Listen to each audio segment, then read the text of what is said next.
Hello everyone, welcome to my YouTube channel.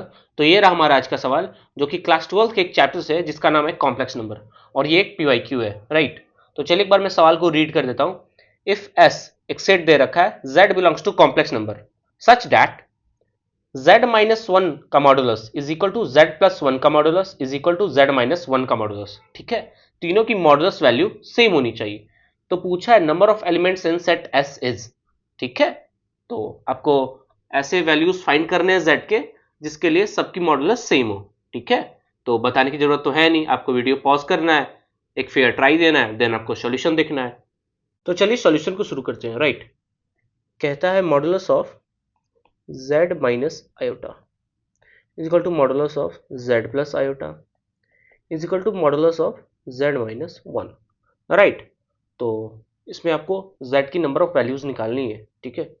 तो मैं कहूँगा कि z को क्यों ना मान ले a प्लस आयोटा बी। देखिए इस सवाल को करने का मेरे पास तो दो अप्रोच है, ठीक है।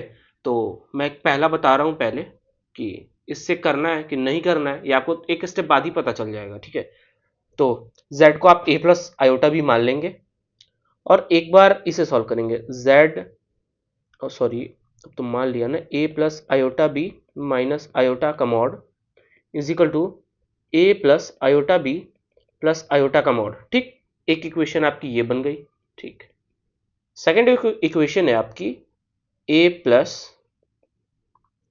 आयोटा बी प्लस आयोटा का modulus is equal to a plus iota b minus one का मॉडुलस, राइट। ए और बी आपके पास दो अननोन है जेड में, राइट। दो इक्वेशन बनेंगे आपके, एक इक्वेशन वन एक इक्वेशन टू मैंने फॉर्म कर दिया। तो ए और बी की वैल्यूज आप निकाल सकते हैं, ठीक है। लेकिन आपको इसमें करना पड़ेगा पूरा कैलकुलेशन, राइट। तो मेरे हिसाब से ये अच्छा अप्रोच नहीं है, ठीक है। ये रहा आपका एक तरीका इस क्वेश्चन को सॉल्व करने का। अब आते हैं मेन अप्रोच की तरफ से कि इसे करना कैसे है, राइट। तो चलिए बढ़ते हैं मेन अप्रोच पे, ठीक है। तो ये रहा आपका coordinate system, complex coordinate system, right. One comma zero, zero comma iota, zero comma minus iota. अब आप ध्यान देंगे यहां z माइनस आयोटा का मॉडुलस क्या है, z की आयोटा से डिस्टेंस है, राइट। z प्लस आयोटा का मॉडुलस क्या है, z की माइनस आयोटा से डिस्टेंस है। z माइनस वन क्या है, z की वन से डिस्टेंस है। ऑब्वियसली वन कॉमा जीरो से iota is basically zero comma iota से, minus iota is zero comma minus iota से, राइट। तो मैंने ये तीनों points coordinates complex coordinate system पे दिखा दिया है, ठीक है। अच्छा, अब आप एक बात बताइए, आपको यहां ट्रायंगल बनता दिख रहा है कुछ ऐसा। वेट, जरा ठीक से बना लेंगे ताकि सवाल को समझने में क्लैरिटी आए, राइट। अच्छा, ये आपको ट्रायंगल बना और ये एक इसे ज्वाइन किया मैंने। अच्छा, अब आप पूछेंगे क्यों बनाया, क्यों मैंने ये।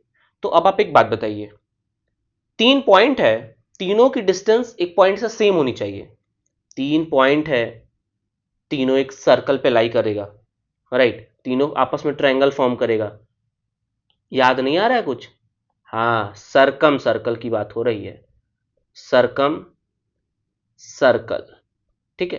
ट्रायंगल बना, ट्रायंगल का सरकम सर्कल बनेगा और आप जो पॉइंट खोज रहे हैं जेड, वो बस एक ही पॉइंट होगा and the point is सरकम centre.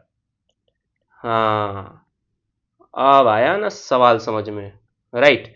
तो देखिए आप कितना आसान था।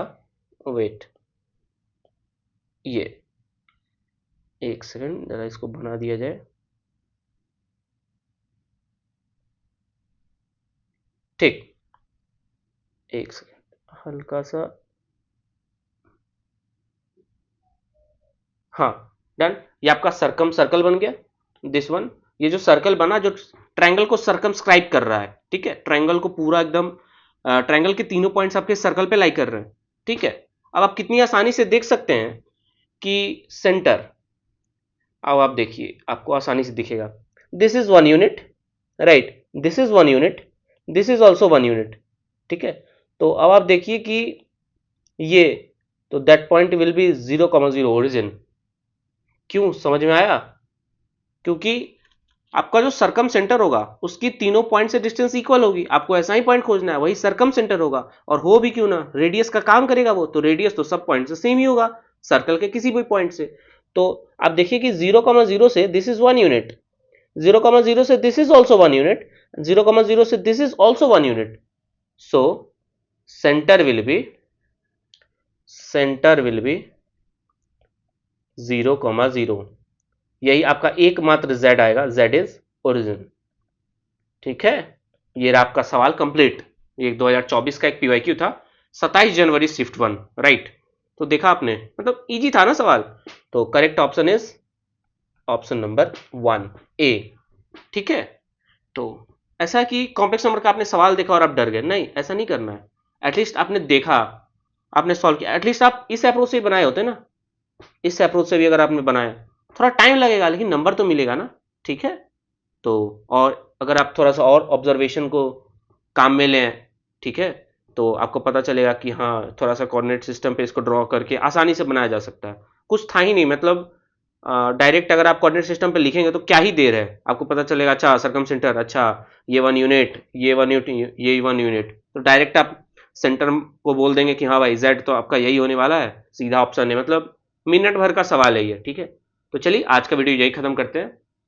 हाँ, उम्मीद है आपको क्वेश्चन समझ में आएगा. कोई दिक्कत हो तो जरूर बताइएगा. Thank you.